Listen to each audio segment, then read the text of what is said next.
Welcome back. It's episode 11 of Pink Podcasts. And today my guest is someone that I had the pleasure of collaborating with recently. His name is Jamie Wyngaard. He is the most amazing Cape Townian who's got super cool opinions and an easy way to understand and relate some of the topics that are happening and relevant right now, like cancel culture. We're going to get into that shortly, but to give you some background on Jamie, he has a vast background ranging from biotechnology to media and fintech. He's seen as a thought leader in design, thinking through his development of enhanced agile business validation techniques. Jamie has numerous awards for entrepreneurship and social responsibility and is recognized as University of the Western Cape Student Achiever of the Year in 2011 and National Vice President of Golden Key International Honorary Society Alumni. He's also a mentor for teenentrepreneur.co.za and has been involved in all sorts of projects, including crowdfunding platforms, as well as being the managing director of the agency in Cape Town. Jamie also provides free resources on his blog and TV show, which, by the way, you can catch on Sundays at 12:30 DSTV channel 263. So without further ado, let's get into the content and let's discuss all things cancel culture.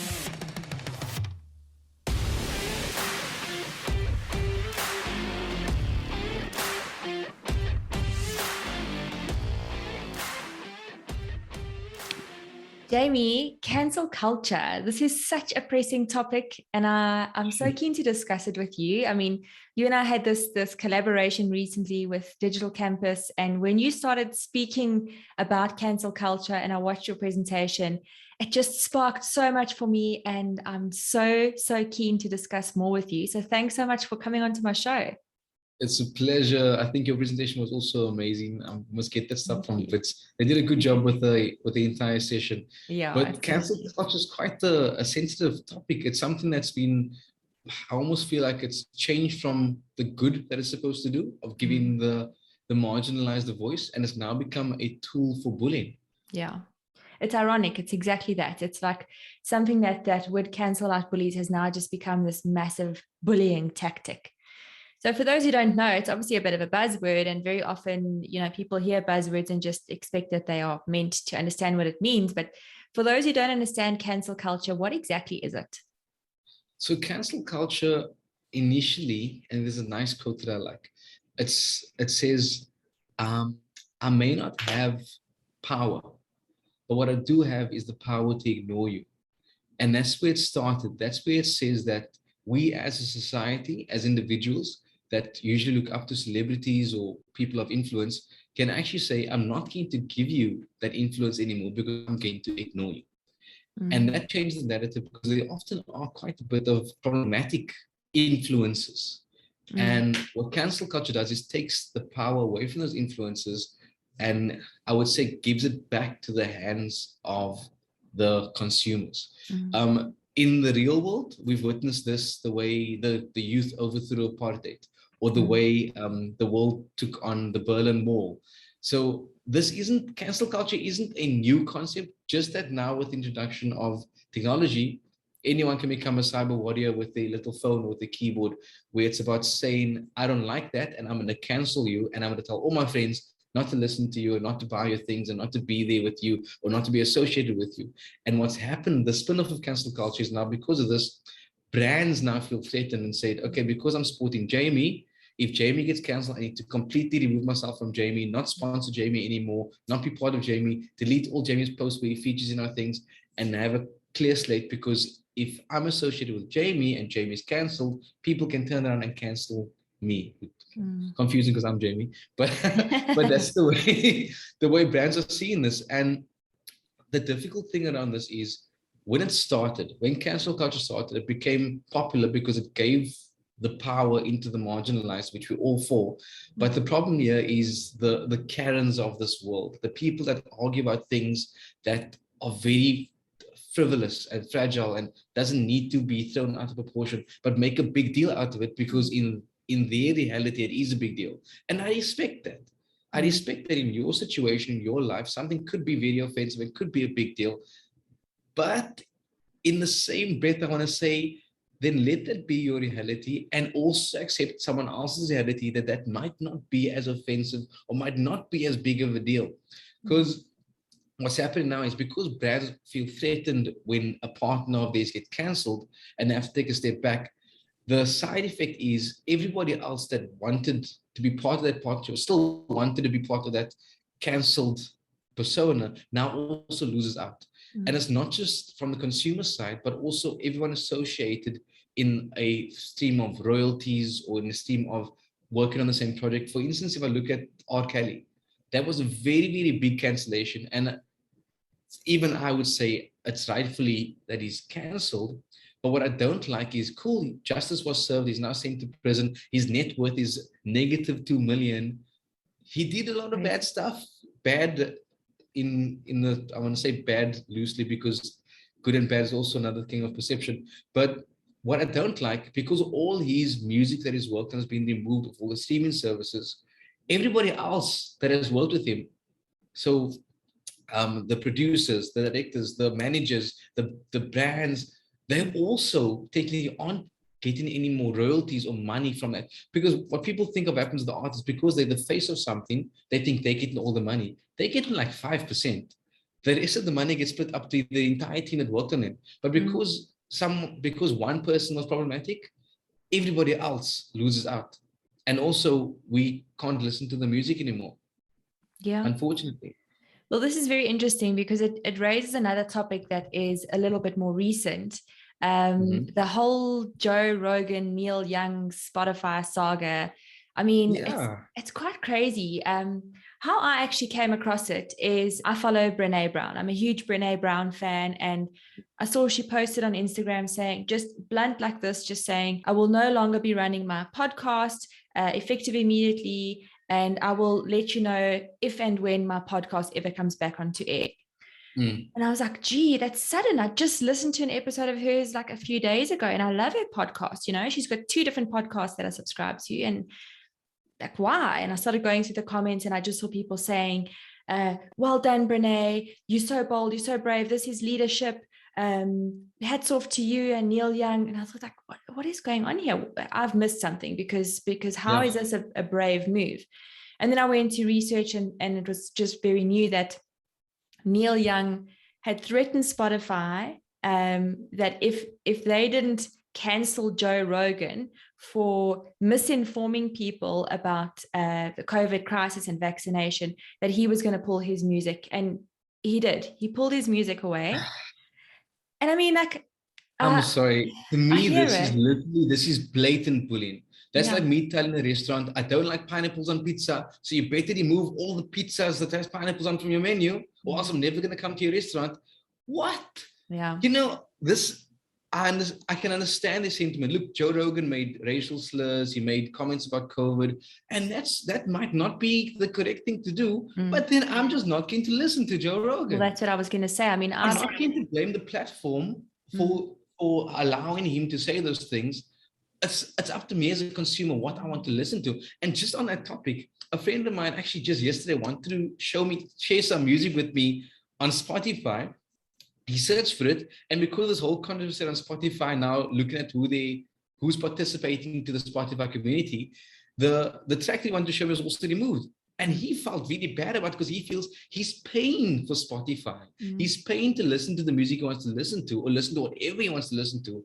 He didn't feel that it was their right to remove what he wanted to listen to, because now they're not going to give him a refund. They can technically do whatever they want now. But Spotify behaved that way because they felt threatened as a brand by somebody bullying them and dictating to them what needs to be on or off the platform because they personally felt offended.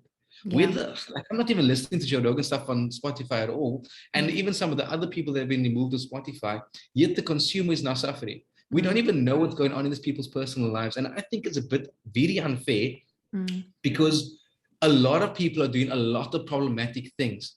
But just because you're in a position where what you do is more public, you get worse with the scrutiny. Yeah. And because you're in the public eye, it seemed like, no, you're wrong and you need to get cancelled. Where I'm going to blatantly, almost everybody is catching on things going to offend somebody else. So where do we draw the line? I've never been a huge Joe Rogan fan, and it's got nothing to do with, the information he shares. He interviews some incredible people and with mixed opinions and mixed expertise. On the one side, I get the argument of misinformation because there's so much false news out there, and also everybody's got a microphone and a voice, and they're saying things that don't necessarily have the evidence to back it up with. But I am a Neil Young fan. So now I go on, and I use Spotify. It's very convenient for me. I have it on my phone. I have it on my laptop. I listen to it in my car every morning. And now I go on and I can't listen to Neil Young. And like you say, not just Neil Young, but so many other artists. And then I go online and I see like fans are pressurizing Taylor Swift to remove her music from Spotify. Now imagine the pressure that she's got, because then the argument comes up, if you're not against it, you're for it. So now Taylor Swift, the pressure's on you to make a decision, girl. Either you keep your music on or you're agreeing with Joe Rogan.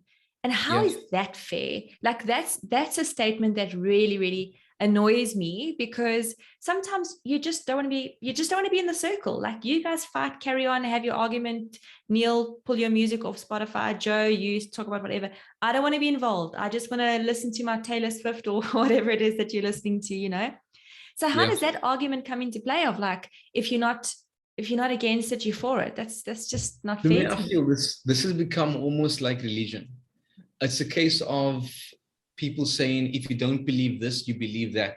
If you don't, like you're saying, this is what cancel culture has created. If you're not against them, you're for them, which isn't always that's not the situation, because now Taylor Swift might not even know what Joe Rogan said because she's not Joe Rogan. I don't know. I'm speaking out of whatever assumption. But now she's pressurized to make a decision that technically might have nothing to do with it at all. And because people are pressurizing her for something, and you know what, it might even be people that even listen to her music just because this is now the trend. If you're not going to do it, we assume you believe. We're not assuming. We're going to say that you are for this person that we don't like.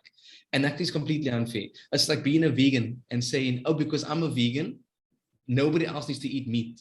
And if you eat meat, you go against all these other things, and now I hate you. And if anyone else is associated with you, whether they're vegan or not, they're also cancelled. You're not allowed to buy certain shoes. You're not allowed to drive a certain car because, just say it like as a vegan situation. But it's a bit ridiculous. And the psychology behind cancel culture, if I'm going to touch on this, it's a bottomless pit. It's a cycle of needing and wanting power. It comes from a good place, and I can understand that. But this thing of feeling the sense of achievement and entitlement when you get what you want, that is what's feeding this cancel culture. But it's difficult to stop it because now you're under threat now. And as a brand, economically, it's easier for you to take a step back than to jump into the fight and to say why you should keep your music on Spotify or why you should participate or not participate in something. Because for you just to cut ties is easy. But there's so much more. It's like, when do you put your foot down? When do you say, okay, look, we hear you, great, but we've had enough, and this is what we're going to do as a brand. What needs to happen with cancel culture?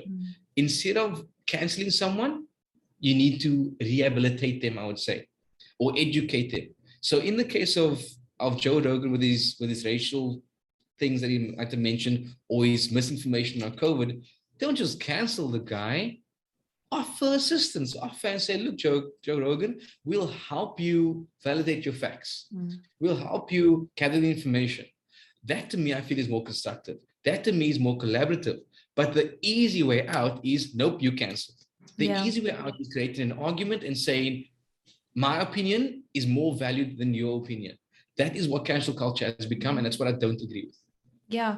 And it's the thing, it's become such a volatile environment because it's not even the case of, okay, cool, well, if you don't take Joe Rogan off Spotify, just using this example, you're going to lose a couple of followers. In some cases, for some brands, it's like your whole business can shut down from something that someone happens to say or do or whatever. That's really got nothing to do with your brand, and I like the idea of rehabilitation. And what was quite interesting for me is Brene Brown then released another post to say that she wasn't part of the cancel culture by putting that message out, which I I don't know if I 100% agree with, but anyway, we'll believe her. She said she was pressing pause to take time to understand the situation and to go into the discussions with Spotify as a podcaster, as a creator who invests, in the platform. And apparently Spotify then sat down like a lot of their creators and spoke about what are their terms and conditions, what can they do to avoid misinformation being put out there, how do they manage a situation to keep all artists happy, and that I agree with, but it's funny how it's driven by the people on the ground, the consumers, the listeners. And while, like we say, that's so empowering to know that people can have the power to do something, unfortunately, I think in any space of authority, it goes to some people's heads, and that's when people act completely This actually, what I would trust is the basic supply and demand. That's basic business. If I want it, I'll consume it. If I don't want it, I don't have to consume it. But I don't have to try to use or create an authority to make my opinion more valid than somebody else, and then say, because this is what I want, no one else, this is what everybody wants, and because this is what I don't want, nobody else is allowed to have this. I really feel it's just on what do you want, because technically, if people want to listen to somebody, they will, and if people don't want to listen to somebody, they won't. That's the basics. Let people do what they want. Let them live their lives. Because if you feel like you don't like something, relax, bruh. Like, then just don't listen. Exactly. Then just turn it off. Just change you delete Spotify and carry on. Yeah. What I related to is, when you're in traffic, I find it so funny. People are in their cars, in their little safe bubble, and someone cuts them off, and it's like, bah, they're hooting and they're throwing zaps everywhere, and they're swearing, and they're saying the most horrific things. And in that moment, in their safe bubble, they can do and say whatever they want, because no one's, 9 times out of 10, we've had a lot of situations where it's got violence, but no one's really going to come and give them backlash about it. And that's what cyberbullying and this whole cancel culture is about. Is like, I'm over here texting from my phone, I can say whatever I want, because come and get me. We can have this argument, but no one can really get me. I'm in my safe bubble. And the same as like the person in the car, would you react the same way to someone standing in front of you in Woolies or in Checkers or whatever? You wouldn't, because now it's a real person to person thing. And then it comes back to have your opinion by all means. Like, say what you want, believe what you want. Like, I'm big on that. You must live your own life and make your own decisions, as long as what you are doing and saying is not harming other people. Yeah. And that's where it comes down. It's 100%. 100%. I completely agree with that. If you're not harming anybody, that's cool. But then the reality is, you're always going to harm somebody in some way, always offend somebody in some way. But I'll break it down to intention. Are you intending to harm somebody? What is your intent behind your actions or your words or what you're saying? Because you can easily say something, and to you it might be innocent, but to somebody else it can be completely offensive. But take it from where the person's coming from. Are they trying to hurt me, or are they just being themselves? But what I want to mention and comment on your car situation, or your step in the situation, and your keyboard warrior situation. It's so easy for me to say what I want behind the keyboard, and that's because there's a lack of empathy. I wouldn't say the same thing to somebody if I knew who they were. Exactly. If I knew the person typing in right now is in a hurry, or late for an interview, or late for work or something important, I'll probably be more empathetic to let them cut in. I'll probably even give them a space to cut in, because I understand what's going on.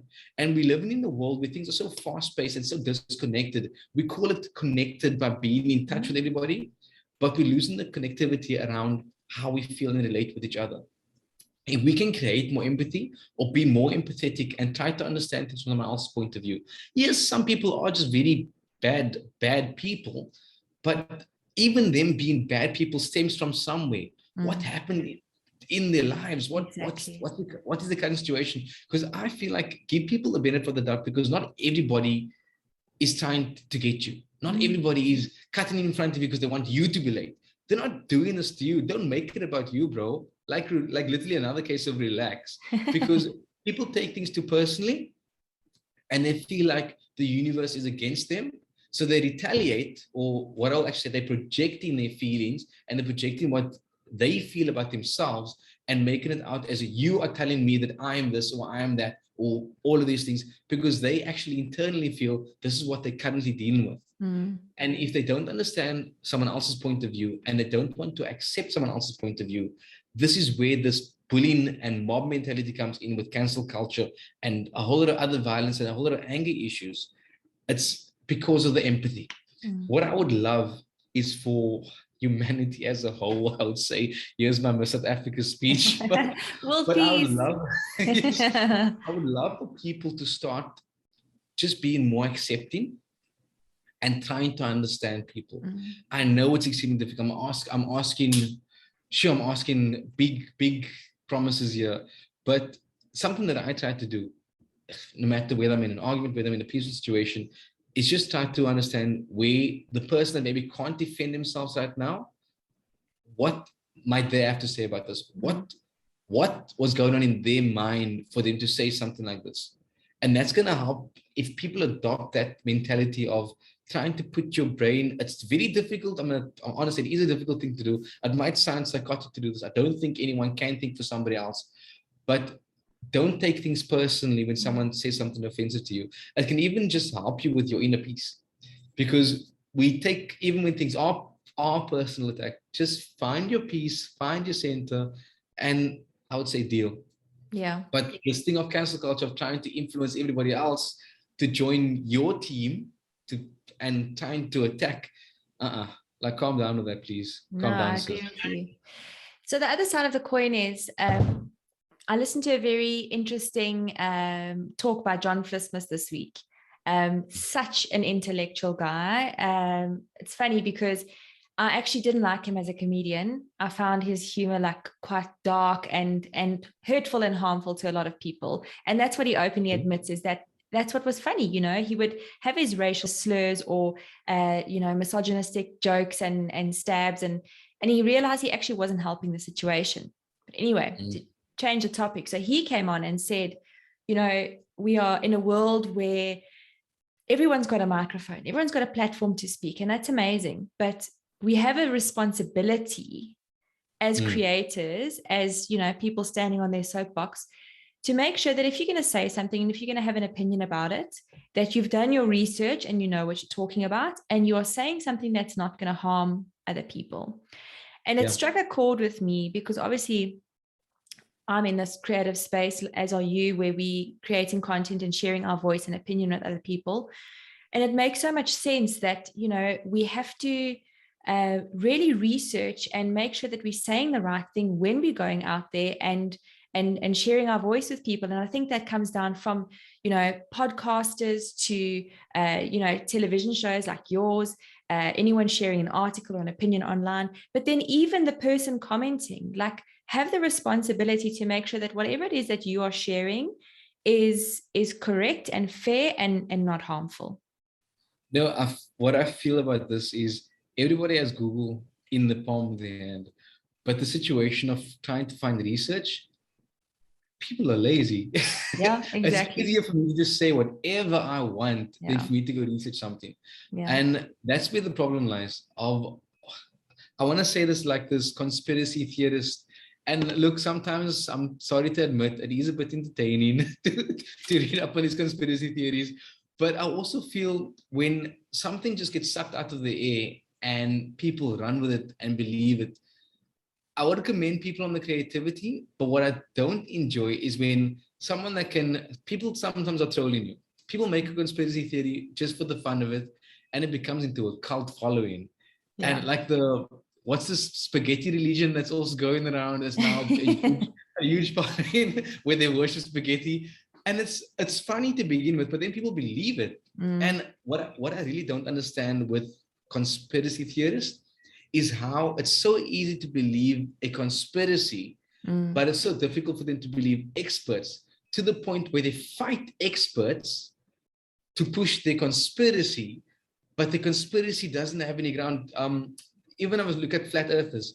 Yes. There was an entire show about flat earthers, and I would love, if I had enough money, I'll do this. I would give a grand prize just to follow flat earthers around to find the end of the earth. I think it'll be hilarious to watch.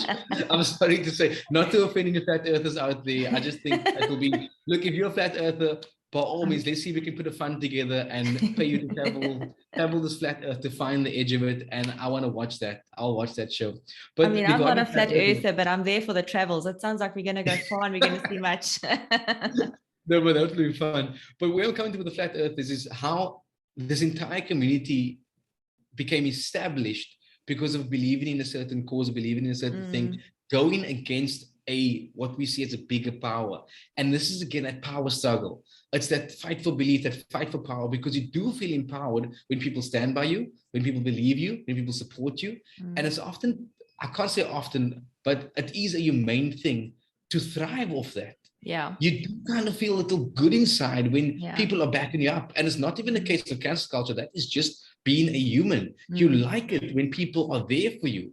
So it's very easy to understand why some people might cancel someone or push an agenda or push their personal agenda, or even just say, make a statement, make a conspiracy theory, just to push their beliefs, because they can also use the strong arm of cancel culture of, if you're not against them, you're for him, to help push your cause, to help get more people joining your bandwagon, because now it's just making you look more powerful of saying, this is the person that started it all.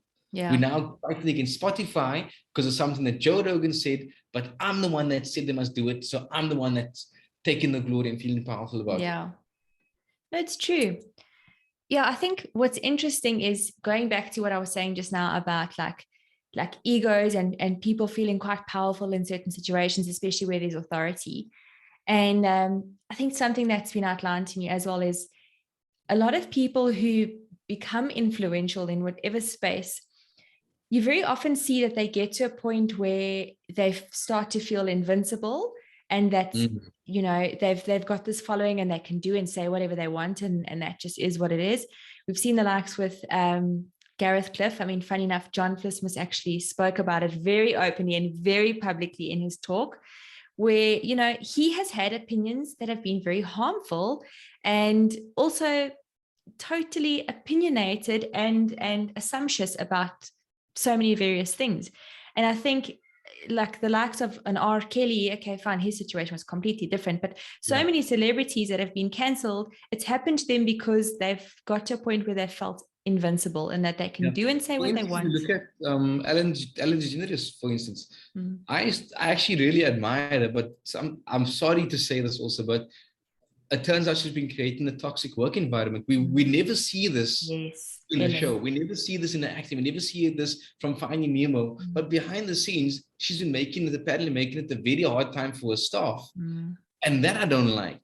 But then I also feel like they just don't work for her, you know? Then if you don't like them, just don't. Some people are able to thrive in different kinds of working environments. Some people don't feel comfortable. Some people do feel comfortable, but I think it's the same like with any corporate that you're working for. Just that she's a big face and now she gets cancelled for it. And look, she decided to step down from a TV show that was extremely successful. I don't think that's a decision she made on her own. But I think it was just about not being told we're canceling your show and the respect they might have in that space. But in her situation, create this toxic work environment. Toxicity, as bad as it is also relative. Some people like working under pressure. Some people like when the boss yells at them. Some people like when the boss cheers them on. So there's also all these things. Like that's one celeb that I can think of. Also, look at J.K. Rowling. She made a transphobic tweets and she stands by it. And she created this big Harry Potter franchise, this entire new universe they created. It created a huge fan base. It created careers for a lot of actors, for a lot of film crews and things. So it was very difficult for them to separate J.K. Rowling, the person, from the entire Harry Potter universe, the whole wizard world.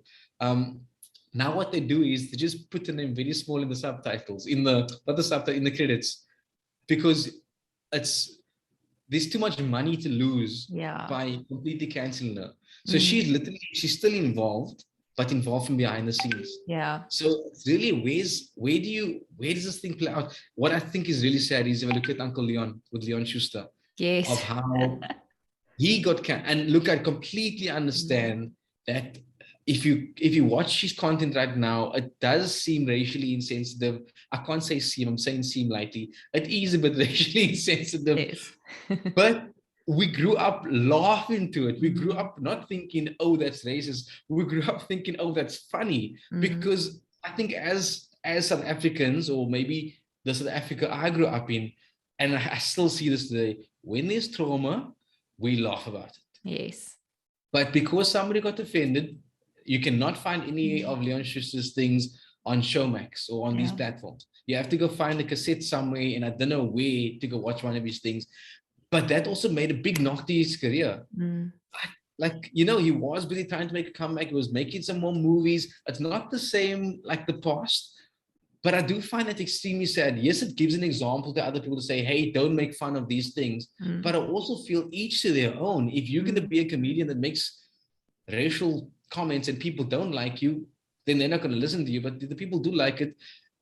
What I also want to say is I don't feel that if you're a racist, you're a racist. Whether people make jokes about it, whether people do whatever about it, that's just who you are.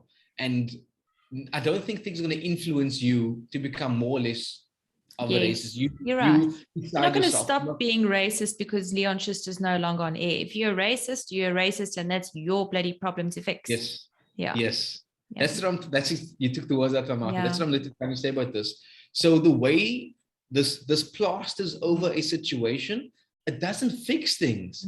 You need to go to the core. You need to go what's the root of the situation here and sort that out. Like, why did we find these jokes funny? Maybe we the problem. Yeah. I don't know. The thing is, it's such a fine line. It's a very sensitive topic to tread on as South Africans, and there's two things that I see about it. And the one is that, exactly like you're saying, we are South Africans. That's what we do. We make light of situations. Look at like Kevin Fraser, does the different tellers in different supermarkets. And it's so funny because we can all relate to it and it's all relatable. And Trevor Noah highlights race as big and bold as can be. And it gives us a space to laugh about it. Trevor Noah has a very different experience with race than Leon Schuster does. That's the first thing. But I think I really agreed a lot with what John Flismus was saying is like, by making fun of it doesn't help the situation. But it is a balance because I'm with you. Like, it makes us laugh and it does make us connect. I mean, if you saw one of Trevor Noah's shows where he was talking about racism and they showed people after the show how they were like laughing and joking about it and kind of like throwing words around that we don't ever want to hear or use in South Africa, but going like, let's take the power away from this word. Let's just like connect to South Africans and have fun. Yeah. But the thing is, what I believe, if you hide things away, if you shove things away, you're giving it power to control you. If you talk openly about it, and I want to say the same thing with statues. People think remove the statues and the entire history of the reason the statue existed will fall away. Nope. If we empower ourselves to say that statue has no power over me, and I'm going to celebrate that we've overcome this, it changed the narrative completely. But if you still feel threatened by words, by racial slurs, by statues, by pictures, by videos, it still has power over you. I agree with you. You need to relax, release that power over you, and realize that you are more powerful than those things. And you don't need to find that power by having people join you and jump on a bandwagon and cancel something, remove something. You're more empowered when you're able to view something in the face and say, you don't affect me anymore. And I love that. I love that stance for people who have been affected. Like, obviously, my situation is even very different to yours, is different to any other South Africans. We've all got our background with how we grew up and how certain things have impacted us. So I can't speak on behalf of people of color who have been affected. But I think like the other thing to be careful of, and we're going way off topic here, but the way we've all been raised, like for me, I wasn't raised in an apartheid environment where I was grown up and black and white were separate and that's how we saw people. But generations before were raised that way. And there's certain things that get pre-programmed and that filter down in generations. And even though we change and we become different people, I think that we do have to become very very careful of the mindset and the things that we joke about and who's joking about them. But yeah, again, I'm going to say it's a balance. Let's make light of certain things, but let's be very aware of, again, it comes down to what we're saying. Is this hurtful? Do I have the right to joke about it? Probably not. Again, it's really about empathy, because you're saying we all have these different backgrounds. But if we're empathetic towards each other and can understand our backgrounds are different and feel it and understand it and believe it, that our opinions and everything is different, we're going to live the chill life. We're going to find our own peace, because we know, okay, she can say that, he can say that, he can be that, because I accept them for who they are and what they believe. And if my beliefs are different, I don't have to shove my beliefs onto anybody else. I can just live my peaceful life, believe in what I believe, whether it's good, whether it's bad, as long as I'm not trying to intentionally hurt anybody. And it comes down to understanding. So like, I can't make a joke about apartheid because I can't understand what the victims went through. I can try, I can be empathetic, I can try and put myself in their shoes, but I've never been in their shoes. So for me to make a joke about it is then insensitive. But for someone who... it probably won't be funny. It won't be funny, it definitely won't. If you haven't experienced it, the consumers won't be able to relate to it. Exactly. And it's going to go over the heads or fall flat. Yeah. Exactly. Yeah. But I think as a victim, if you can find a way to eliminate the power that it holds over you, I think that's very powerful in itself. But I'm going to stop there before you and I say anything that gets us cancelled, because we know how sensitive that is. But it is nice to have these conversations and bring it up. I think we live in a world that's, too scared to talk openly about these things. And I think we need to educate each other about our different perspectives and understand it. And that comes down from not only race, but gender, sexuality, religion, any other topic, which podcast do you like to listen to on Spotify? Let's understand each other's opinions and let's be responsible about our content and responsible about how we respond to each other's content. I actually definitely want to hear, if any of your followers are out there, if they've ever cancelled something, and how does it really make them feel? How did that make, if they were part of a cancel culture situation, or maybe were they a victim of being threatened to be cancelled? I think that's actually interesting to hear how people dealt with it. Yeah, absolutely. So if you have had any firsthand experience with cancel culture, drop us a comment, join in on the conversation. We'd love to hear more of it. But Jamie, thank you. I always love speaking to you, and I hope we get to chat some more again down the line. Definitely. Thank you so much. It was amazing talking to you. Cool. Have a good one. Ciao.